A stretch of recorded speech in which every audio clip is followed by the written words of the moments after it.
ভাই আসসালামু আলাইকুম। ওয়ালাইকুম আসসালাম। কেমন আছেন ভাই? আলহামদুলিল্লাহ। এখানে তো প্রচুর গরম ভাই। ঠান্ডা গরম হ্যাঁ, আল্লাহর রহমতে অনেক যেভাবে গরম। আছি ভালো আছি আলহামদুলিল্লাহ। বন্ধুরা কয়দিন ধরে সারা বাংলাদেশে এত পরিমাণ গরম, গরমে টেকা যায় না, মানুষ খুব কষ্ট করতেছে না ভাই? কষ্ট তো মানুষ অনেক কষ্ট করতেছে যে ভাই গরমের ভিতরে তেহারি পাকাইতেছে। তেহারি না ভাই এটা? জি এটার রেট কত পড়বে আজকে? 30 টাকা।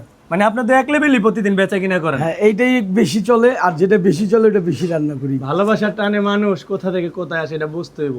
দেখেন আমি সেই কেরানীগঞ্জ থেকে আমার ভাইয়ের ভালোবাসার টানে আমি আরো একদিন আসছি, আপনারা ভিডিওটা দেখছেন।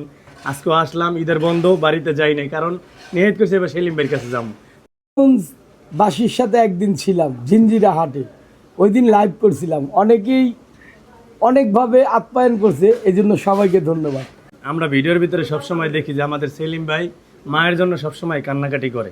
আপনি দেখেন কয়দিন আগে একটা ফেসবুকে স্ট্যাটাস দেখলাম যে সন্তান থাকতে মা ফেলাইডে মরে রইছে। এটা আমাদের দুর্ভাগ্য, কারণ আমরা ওই পরিমাণ মায়ের প্রতি যত্ন নিই নি। ওনাদের অনেক টাকা পয়সা ছিল, ওনারা ইচ্ছা করলে একজন প্রাইভেট কামের মানুষ রাখতে পারতো, এতে হয়তো 10,000 টাকা ওনাদের মাসে খরচ হইতো।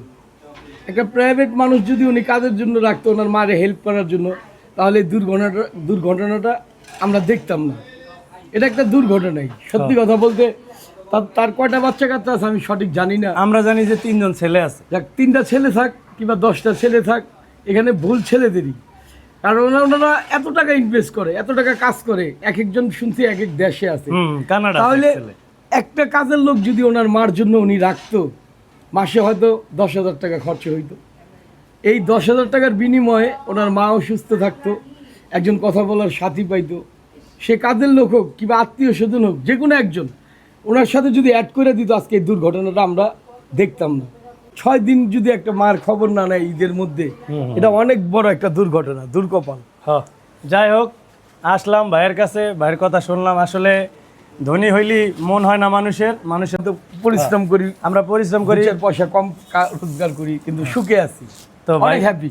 তো আপনাকে অনেক অনেক ধন্যবাদ ভাই, আপনার সাথে দেখা হইলো, অনেক খুশি। সেলিম ভাই মায়ের জন্য সবসময় একরকমই। ওনার দোকান কেরানীগঞ্জ, আমার দোকান যাত্রাবাড়ি, আমাদের মধ্যে একটা মিল আছে। অনেক সময় মাসে পারি কিংবা 2 মাসে পারি, 1 মাসে পারি, এক সময় কথা বলি, সময় দিই, চা খাই। এটা যেন আল্লাহ আজীবন রাখি। আচ্ছা, সবাই ভালো থাকবেন, সেলিম ভাইয়ের জন্য দোয়া করবেন। সবার জন্য দোয়া করবেন। দেখলেন তো কি গরমে দোকানদারি করতেছে। আমি আল্লাহর রহমতে সারা পৃথিবীর জন্য দোয়া করি, আপনারাও সবাই সবার জন্য দোয়া করবেন। সবাই ভালো থাকবেন, খোদা হাফেজ।